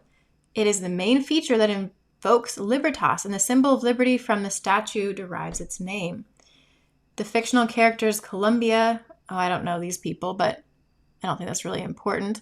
They were basically created as seen as embodiments of libertas. National embodiments of liberty included in the United Kingdom. So they have other statues here called Britannia in the United Kingdom. Liberty enlightening the world is what its name is, commonly known as the Statue of Liberty in the USA, and Marianne in France. So they have other ones set up in other places of the world. This is important right here. I like this because it says in 1793, during the French Revolution, the Notre Dame de Paris Cathedral was turned into a cult of reason. Wow, cult of reason. That is important. Yeah. It's so important. Because, and for a time, Lady Liberty replaced the Virgin Mary on several altars. What in the world? Oh my goodness, this is crazy. But if you know about this historical time, this is when atheism came on the scene in France heavily. And what they did was they took a prostitute, they named her Libertas or Lady Liberty, and they called her this Age of Reason. Basically, the cult of reason, the Age of Reason, has now come on the scene. And they paraded her through the streets, and they basically dissed religion. Yeah, I remember. Like I said, I'm not a huge history buff. I don't know about all this stuff, but I have heard about this Age of Reason that happened in France, where they were like stomping the Bible in the streets and stuff. And now, even though we know that the Virgin Mary is not really Mary at all, but is a false god, this Age of Reason has come in and replaced a religious, a Christian kind of icon. Yeah. To prove that we are, what they're saying is true liberty is getting away from God. Yes. And that is Satan. That's his agenda. His definition of freedom is lawlessness. Do what thou wilt. That's freedom, but that's not true freedom. According to the Bible, God talks about his law as being the law of liberty. It's the law of love. The very thing that everyone longs for in this life is love and acceptance and all these things. And they say love is love and all that, but that's a counterfeit. True love is the first 4 commandments of how you love God. The last 6 is how you love your fellow man. And if we all just followed that, we'd live in a perfect world of perfect harmony and peace and love. So to add to that, usually when you have atheism and it comes on the scene, it replaces God and all spiritual things with science, logic, and information and knowledge. Or science falsely so-called. Yes. So that's the actual reason they're speaking of, just to give context to that. Yeah. But that was a huge moment in history for all of the world, because all of a sudden you have people turning their backs on God completely. Wow. And this is what this statue actually represents. The cult of reason, they say. Yes. So that's really all we need on that one. So, yes, I'm so glad someone mentioned Semiramis here. So good. I'm really happy because she was the first known. You have Nimrod. I hope you guys know the backstory. That's, again, another reason why you need to go watch the other videos we've done called Who's the Rain Man? because you have Nimrod. He's mentioned in the Bible. He is Noah's son, Ham, who was kind of, unfortunately, the perverted one in the Noah's Ark, who was saved. He had a son, and his grandson became Nimrod, pretty much. And Nimrod married his mother and made her his wife and mother, I guess. And so then he died, and if you know that story, they birthed Baal worship together as a couple. And he ended up dying because Shem, his great uncle again, killed him. So Nimrod is died. Semiramis is now on the scene, who still is grieving her son, husband, Nimrod. Oh, wow. And then all of her devotees are still following all of what she dictates as Baal worship. So sun worship, having priests, having confessional, having Vestal virgins. Which would be the nuns. That's right. We are getting to that, but I'm glad you said that, because let's go ahead and just say that, because it's true. Vestal virgins are nuns today. They live in convents and abbeys, but you will see, if you do your history on Vestal virgins, their chastity depended on, they basically dictated everything for the Roman Empire. Their victory over war, peace with their allies, harvests, games and victory in the games for the athletes, everything, basically everything. Wow. And if you were found that something went bad, I guess, whether it was war or peace or whatever, you were said to have lost your virginity. If they found you were pregnant, basically they would starve you to death and bury you in a hole alive with a very limited amount of food. And that was said to be a merciful death, because they're not really killing you, they would say. Wow. You're just dying for lack of food. And that would kill the baby inside of you as well. So, as of course many Vestal virgins and nuns today have done, they are abused and raped and used as a bride of Christ, literally as a sex doll, if you will, for the priests. How do I know this? Well, they have documentaries. They have testimonies on this from the nuns today. Oh, yeah. And you'll see that this is correct, because even in ancient times and today, you'll find that there are trails, that's not the right word, tunnels, from the convents and the monasteries, which have babies' bones in them.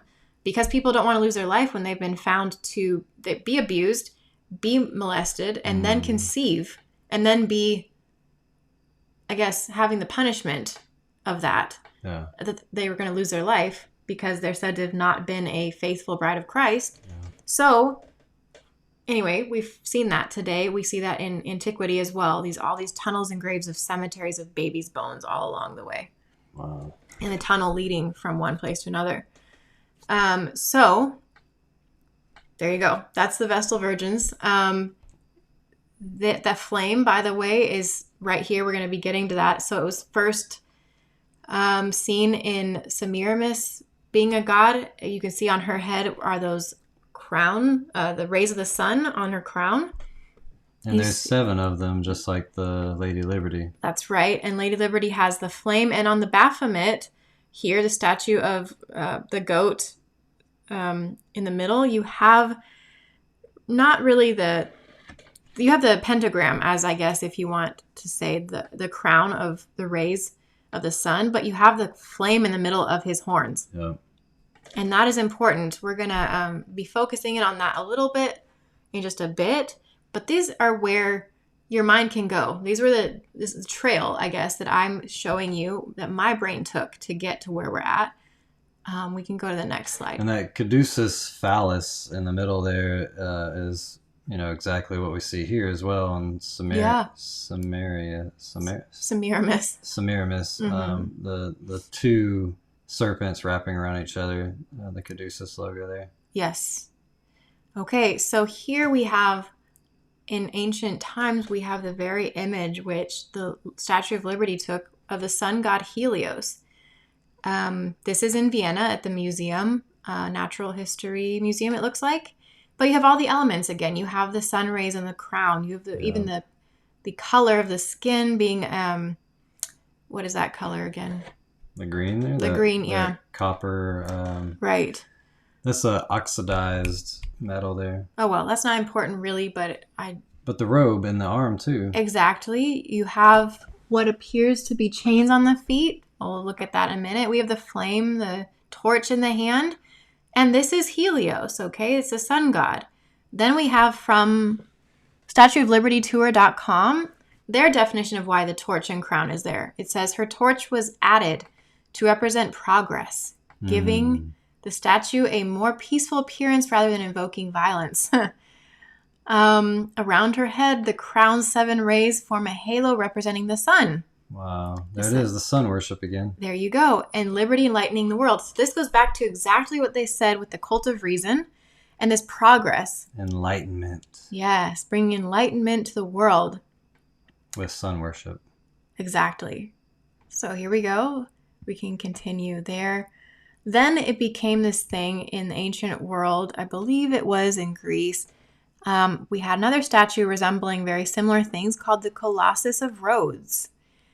And what does it say the there? Statue of Liberty website said that the Statue of Liberty was a remodeled version of this. Yes, it did. It said it was a recycled image. That's right. It was originally naked, and boats passed in between it, just like you can see on the left there. And it had the flame even, and it had the crown. So, but it's a man, by the way. If you notice, it's all men up to this point. Yeah. Lady Liberty looks very masculine. Probably a trans, maybe. Yeah. Okay, so let's continue. Here's exactly again from their website, StatueOfLibertyTour.com. While the Statue of Liberty is undoubtedly Bartoli's most famous work, he was very well known for another project, a statue that was never actually built. Years before he began the Statue of Liberty, Bartoli was hired to design a statue planned for the entrance to the Suez Canal in Egypt. His research led him to ancient giant Egyptian statues and eventually to the Colossus of Rhodes. This ancient bronze statue is over 100 feet tall and considered one of the 7 wonders of the ancient world. The figure was placed at the harbor entrance to the Greek city of Rhodes, showing the god of the sun, Helios, carrying a light to guide ships. They're even saying it. Sound familiar? Yeah. So Statue of Liberty was based off of Helios, which is right here on the left. Yes. They're telling you that Lady Liberty holding that flame, the light bearer with the 7 sun rays on her head, and the robe maybe covering her male genitalia. I don't know. But they're saying that Lady Liberty is Helios, the sun god. They're not even hiding it. Yeah. I will add here, the very last sentence is very interesting. It says, ultimately, this led Bartholdi to design what became an early mock-up for the Statue of Liberty. So he's giving where his inspiration came from. And also inspired by Colossus, it says right there, he created a robed Middle Eastern woman. Wow. Now it's a woman suddenly, a peasant holding up a fiery torch. He called it Egypt carrying the light to Asia. Egypt. So he's even saying where it comes from. It's from Egypt. Their religious influence carrying the light, to Asia. So it's spreading throughout the world. He wanted it to be spread throughout the world, in fact. So we cannot avoid the fact that, like I said, that torch is in between the Baphomet's horns. Yeah. So now we're going to go directly to the Satanic Temple and see first a little interesting note, which they say. It says, what is the Satanic Temple? Well, it's a group. The group describes itself as Satanists, secularists, and advocates for individual liberty. Liberty. Okay? This is exactly the deception which Satan is using for everyone to have their own rights and liberty to choices. Quite honestly, that they should have free will, but at the same time, to make choices and live a life that is quite downright ungodly. Right. I mean, the opening ceremony for this statue opened with a gay kiss. Yes. Why did they do that? They unveiled at the unveiling, they had 2 guys kiss each other, just to show you that we are completely Sodom and Gomorrah. We're going to do what we want to do, and we are disregarding God's laws. Yes. And I think it's important to read the next sentence actually there. because it says, we understand the satanic figure as a symbol of man's inherent nature, representative of the eternal rebel, enlightened inquiry and personal freedom rather than a supernatural deity or being. So he was an enlightened one, they believe. Yes. Satan, Lucifer, was enlightenment. Yes. Okay, so now we truly get to where they're saying this torch between the horns comes from. It says the torch of knowledge is the middle horn. It glorifies the pursuit of knowledge. We put a high value on that. It's really central to our beliefs in general. Wow. Yeah. The knowledge of good and evil, the tree of knowledge of good and evil. God was never keeping knowledge from us. He didn't want us to know about evil. But these people, they say, look, this is what we care about most. Yes. The knowledge that Lucifer brings. Mm-hmm. And lastly, they say, the flame of intelligence shining between his horns is the magic light of the universal balance, the image of the soul elevated above matter, as the flame, whilst being tied to matter, shines above it.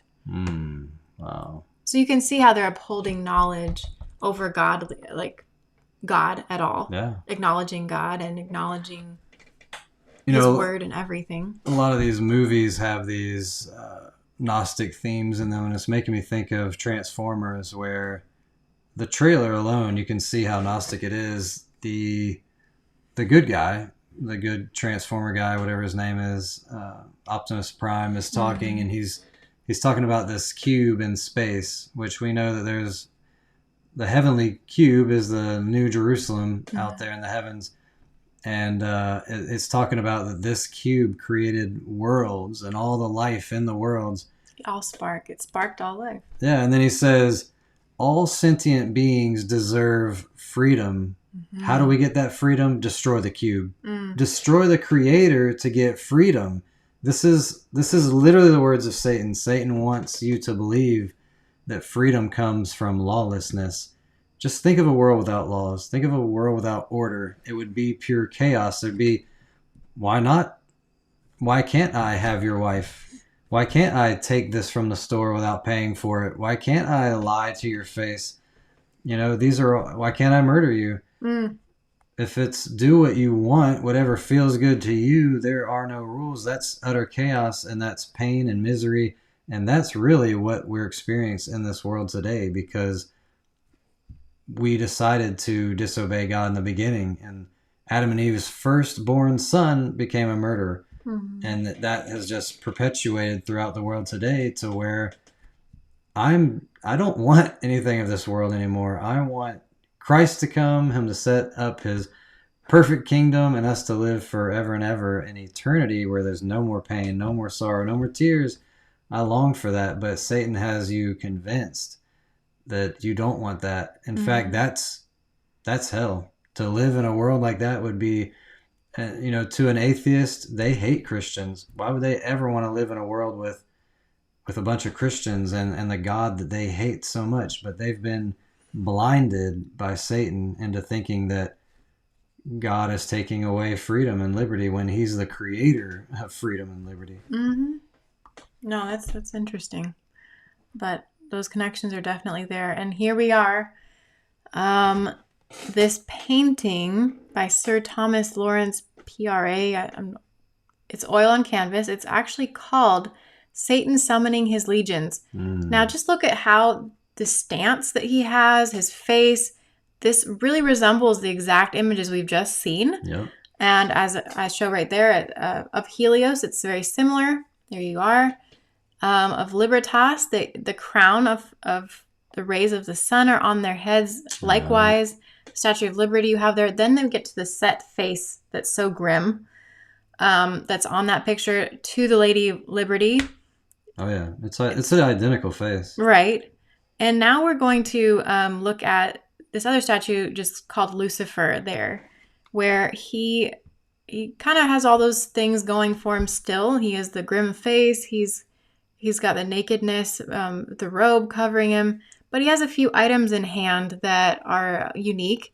He has a scepter that seems broken and a crown that has a few broken tops to it. But he does have certain amount of what would we call that? On top of the crown, those little knobs, there's Knobs. 7 of Yes, them. exactly. Just like Lady Liberty. I noticed the broken chain on his foot. Mm-hmm. If you look at Statue of Liberty, if you look down at her foot, she has a broken shackle, a broken chain on her foot as well. I don't think this is just a coincidence that Lady Liberty is an exact mirror image of Lucifer in these artworks, these pieces of art. Right. So next one, actually, this will bring the pieces together here. So Helios, just to reiterate that, this is how he was depicted in ancient times very early on in, what does that say there? What BC? I can't read that. 5th BC, maybe? So he was shown all throughout history as different things. So basically he came first is what I'm getting there. Mm-hmm. And he's depicted pretty often with that sun behind his head with all the rays. And Libertas, of course, was the Roman goddess of liberty and personal freedom. Her cult rose to prominence around the 2nd century BCE, especially during the Roman Republic. So there we have it from their mouths. Actually, let's read this part real quick. Go to the very bottom with me. The second paragraph from the bottom says, Helios was depicted as a handsome, usually beardless man, clothed in purple robes and crowned with the shining aureole of the sun. His sun chariot was drawn by 4, sometimes winged steeds. Helios was identified with several other gods of fire and light, such as Hephaestus. I don't know if I said that right. Hephaestus, I think, is what the next one says. And light-bringing Apollyon. Oh. All right. Or Apollo. Okay. So here we've zoomed up on that picture for you with, like he said, those prongs on the crown, the scepter that's broken, the feet that are shackled. They even have some pretty monstrous looking nails on those feet. And it looks like an apple that's been bitten out of, along with the top of that scepter. So that's where the rest of it went.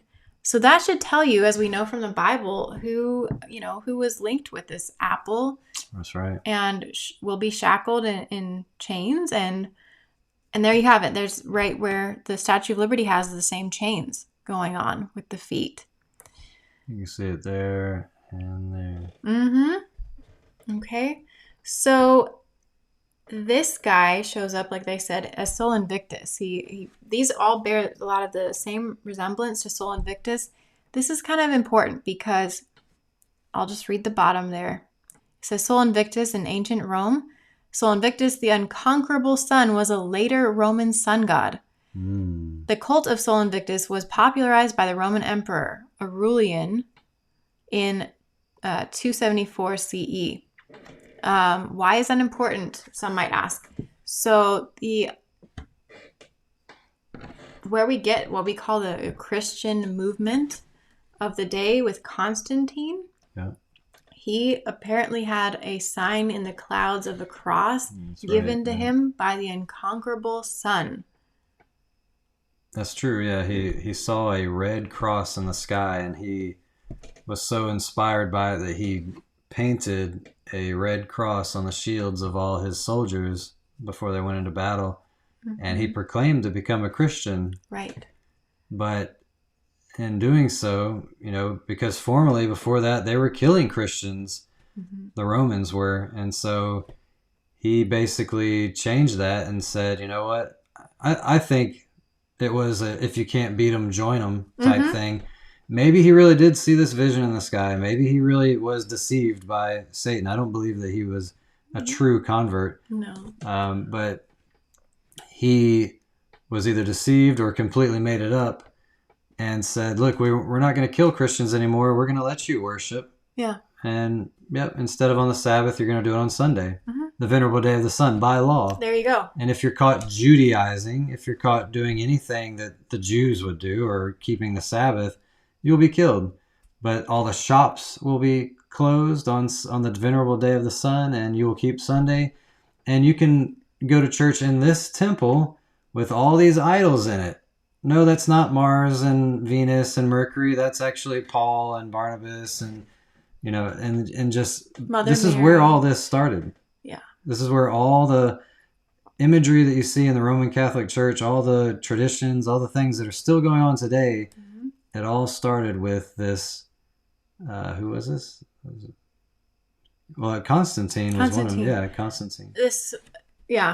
And so it's like, as I've heard other people say, it's baptized paganism that is now called Christianity. Yeah. That's all it was. And that's where it happened. And that's where Sol Invictus really came in. Plus, there's connections. I hate to admit it, but usually when you get to the titles of the Pope, he has one that's very similar to the Unconquerable Sun. So he's calling himself almost equivalent to this god, Sol Invictus. Wow. And so, there's that connection. There's a lot of suns in the Vatican, too. A lot of sun imagery, including all-seeing eyes and all of that, too. Mm-hmm. Okay, so just to close out what we saw in the Olympics, I didn't know if a lot of us have not caught on to this. I didn't until this year. That the closing ceremony has a hymn to Apollo in it, in which we saw that one woman sing, "I Did It My Way." Yeah. And so these songs are always sung in the same spirit of freedom and liberty and the pursuit of liberty, to make your own choices, basically to put yourself up as a god in place of the real God. Well, that song "My Way" was Frank Sinatra's song. It was one of the first songs that were recognized as like the most satanic song ever, because it was all about disregarding anything, any rules or anything. I did it my way. I succeeded because I did it my way. And even if bad things happen, it's okay because it was my way. Yeah. And just such a, why would they pick that song to sing at the end of the Olympics? It doesn't even make sense. Yeah. And the hymn to Apollo, when you look at what a hymnal is, it's a religious song. It's a song of worship. So while everyone's gathering at this event from all around the world and people are tuning in on their TVs, they're participating in a worship to Apollo. Yeah. At this Olympics that's really all about Zeus worship. I mean, it's crazy how Satan is literally deceiving the world. Revelation says that the dragon, who is Satan, will deceive the entire world. And we see how he's ensnared so many people with so many different disguises and so many different fun activities like the Olympics or Christmas time or Easter or whatever it is. He's tricked humanity into worshiping false gods, which are nothing more than demons or Satan himself. And he has literally deceived the whole world. Like, we are so close to the end. I believe that Jesus is coming soon. I believe that the dragon has already deceived the world in many different ways. I'm thankful to see that there are people that are waking up to this stuff. When we started this channel almost 3 months ago, I'm inspired by all the comments I see from people coming in saying, like, I've only been a Christian for 4 years, and I'm noticing this about the holidays, and my family is, almost disowning me because I don't keep the holidays. And it's amazing to think that these things have so much power in our lives that if you don't keep this one day, you're basically disfellowshipped from your family. And ostracized, yeah. Yeah. Like, you're not alone, by the way. We all have family members at some point or one or another that, in reaction to our not keeping these holidays and participating in Olympics or watching them or whatever, it might be sports or something, they also don't usually, it doesn't draw people to you in that way if they are about the world. And so I hope that makes sense. I'm just trying to say that you are not alone. We also have that hurt in us, that they shy away from us, but you can only be an example. You can only be kind and loving to them. And if they ever want to talk, you can be there for them. Yeah. And it's, we are a peculiar people as God's people. Jesus said it's a narrow way. It's a small door. There's a broad way out there. Mm-hmm. That's another one, Broadway. Yeah. It's a broad way to destruction. And when you take a stand for God and you say, I'm going to keep God's commandments, I'm going to keep the Sabbath, the fourth commandment, that triggers a lot of Christians even. And you'll have Christians come against you and say, oh, you don't got to keep that. It's interesting that the Ten Commandments are in almost every church, no matter what denomination you're part of, but they will fight against that fourth commandment because of tradition, the traditions of men. And Jesus said that he was talking about the Pharisees, and he said they make void the law of God by keeping their own traditions. So if you keep God's commandments, or you do anything that's really biblical, you avoid evil movies and games and all these things, the world is going to ridicule you. Mm-hmm. And it's really their own conviction. They can't admit, they don't want to believe that what they're doing is wrong. Mm-hmm. And if you say, I do this because I believe in God and I believe the Bible and I'm convicted by the Holy Spirit on this, that convicts them, mm-hmm. especially if they're a believer, because they're thinking, no, that can't be true. It must be your own personal conviction or something. Yeah. They don't want to admit that what they're enjoying and loving, like movies about witchcraft like Harry Potter or whatever, are evil, and they have to return with some kind of ridicule to make themselves feel comfortable and continue and doing what they're doing. Well, especially if they proclaim to be Christian and you are actually showing them, like we are, we're showing everyone how these are linked with other gods. God is a jealous God. He doesn't want you to participate in worship other gods. Yeah. And when you bring that to people's understanding, a lot of them are not going to be happy. Even Christians are not going to be happy with you. I forgot to mention superheroes is another one. Mm-hmm. So Satan's ensnared us with Olympics, holidays, superheroes, many other things that he's tricked us into worshiping him. Mm-hmm. And we'll be covering some more of these things. We already were looking into covering some sports and how this reaches into that. Yeah. And I think you'll find that very interesting as well. But yeah, basically, they've built a society, a culture of bread and circuses all around us to disguise the worship of these other gods and also distract us continually from actually focusing on the things that matter, which are, I guess, reading the Bible, praying, being with God, even prioritizing your relationship with God, and also other matters that are more important, such as, I'll even put it in there, doing things that are godly hobbies, such as maybe gardening or painting, hiking, or other things that God gave us skills in, or to enjoy his nature and him, basically to pay attention to his small voice and his character coming through all this. So did you have more slides? I think there's one more, just to close it out. Oh, my point here is that it's in the Bible. Apollyon, or Apollyon is in the Bible. It says Revelation 9:11. Yeah.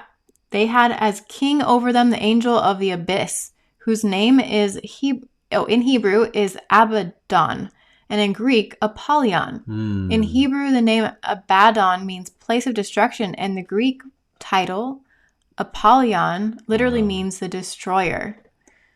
So they even say down below, let's jump to the second to last paragraph. It says, Abaddon or Apollyon is often used as another name for Satan. Wow.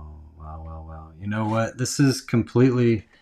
I'm trying to figure out the elite's numerology stuff, but the fact that this comes from Revelation 9:11, I don't think is any coincidence or mistake that now we have that date to remember as something that I don't believe happened like the media said.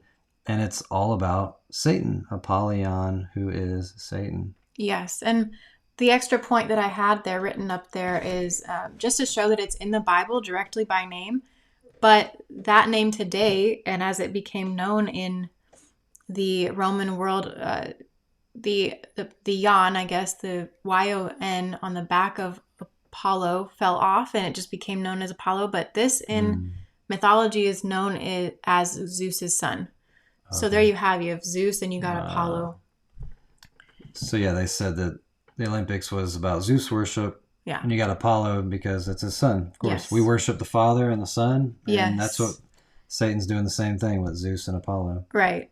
So the very last slide here is just closing out this whole idea of the flame being carried. This is the very last picture in that particular year that we were seeing the light bearer bring the flame forward. And it just emphasizes that these are almost 7,000 athletes from 205 countries that came down the river CNA, I think, which came just hours after a sabotage attack on the high-speed rail networks. So that many people showed up. Wow, 7,000. We all know that. I'm sorry, but I know it's very obvious. But the amount of people that attend these things, the amount of people they hire to carry that flame that we never knew about, that I just found out tonight, to be ambassadors to nurture that flame all the way from Olympia to its site where it's going to be, these games are going to be held. And it says down below, the opening ceremony was the first in Olympic history to be featured outside of the main stadium. So now they're taking that flame outside of the sanctuary area, even though it originated there. They're taking it out of that area. And they're starting processions still with the flame, all the traditions and rituals of Zeus worship, just in a different location sometimes. Wow. But we might have asked ourselves sometimes, who are these light bearers? Why are they dressed weird? Like we just saw in that picture. Sometimes we don't ask ourselves those questions enough, and we put together the whole picture now for you. Yeah. They are the light bearers, the torch. The light bearers. This was really interesting to me, and it's really eye-opening because it shows how the dragon is out here deceiving the whole world and what we can do to not be deceived. You know, that's what Jesus said when the disciples were asking, what will be the sign of your coming? He said, let no man deceive you. It was always about deception in general. And, you know, there might be people out there that say, why do you guys only just focus on what Satan's doing? You don't ever talk about God. We do. And we're gonna have videos about biblical topics and everything, but we have a passion about exposing Satan. We see the deceiver and we want to show what God has shown us with everyone else. And we have been ensnared by these things in the past. I used to be obsessed with anime and movies and games and music, and I was never a big sports fan, but that's the thing. Satan has a tackle box full of bait for everyone. I used to be involved in witchcraft. If Satan's like, look, you think witchcraft is dark and scary? What about the New Age? Look, it's all about light and love and colors. Oh, you don't like that? What about get obsessed with sports? And that's the thing. It can be the most benign thing. If Satan can keep you playing Tetris all day long, he wins. He's got the upper hand because he's keeping you distracted. He's keeping you from being in the Word of God and prayer, building a relationship with God. The Word of God is the sword of the Spirit. It's the only weapon we have that can fight against a powerful angel, which Satan is a powerful angel. He's not some, you know, it bothers me when Christians act like Satan's just this puny little, oh, he ain't nothing. He is. He's a powerful angel that deceived a perfect Eve and a perfect Eden. And we are no smarter than that. And so we have to be on the lookout. We have to not be ignorant of Satan's devices. And that's why we're here on this channel doing what we're doing. We can only do this with your support. And we thank you guys so much for being here. We thank you for the comments that are coming in. We thank you for those who are supporting. We have tried to reach out to you. If, some of you we don't know personally, but if you have supported this ministry, we are thanking you from the depths of our heart because we started this ministry in faith, stepping out in faith away from a steady paycheck. And it's been amazing to see God provide each week, each month. And we trust that he's going to continue to do it. And we're doing everything we know to do. So we have different ways you can support. Cashapp, there's Venmo, there's Zelle. We also have some t-shirts if you want to check out some of our cool merch. Let me pull that up real quick so you can see it.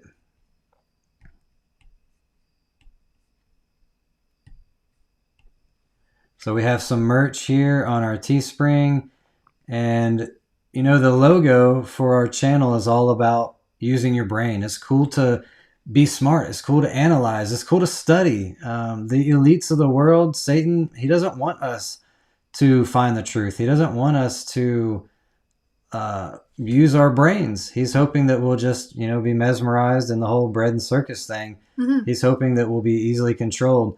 But we have, you know, tote bags and shirts and stickers and hoodies with our logo and different variations of the logo. Like I call him the Brain Man. We got the Brain Man on a hoodie here, and you can represent it, showing that he has the glasses on and he can see through all the deceptions in the world. That it's a parody of They Live. And we're going to continue putting out different merch like that so that you guys can have something cool to wear. And to show your support, and we get help that way too, financial support that way. We love you. We're so glad you were here. If you like this, please give it a thumbs up. It really helps. It's a simple, free way to support this ministry. The more you give it a like, the more YouTube will put that on the algorithm. Share this with your family and friends, especially if you know that they're really into sports or the Olympics. I hope this will be eye-opening. I hope this will change their life. You know, this is something we want to do. We want to plant seeds out there so that somebody might have that aha moment and just really start digging deep about a lot of things in their life and start making some serious changes and to live a life that honors God. Do you have any closing remarks? I just wanted to add that we have a website. It's called CandidTruthOrg. That's really where you will find the shop to get merchandise. We also, on that website, have a specific donation form connected to PayPal if you want to use that over the other ways you can donate. Whichever one you want, we would, like he said, we really appreciate your help and support, and we hope that it'll continue. So, man, thank you so much. Thank you. God bless, and we'll see you guys next time.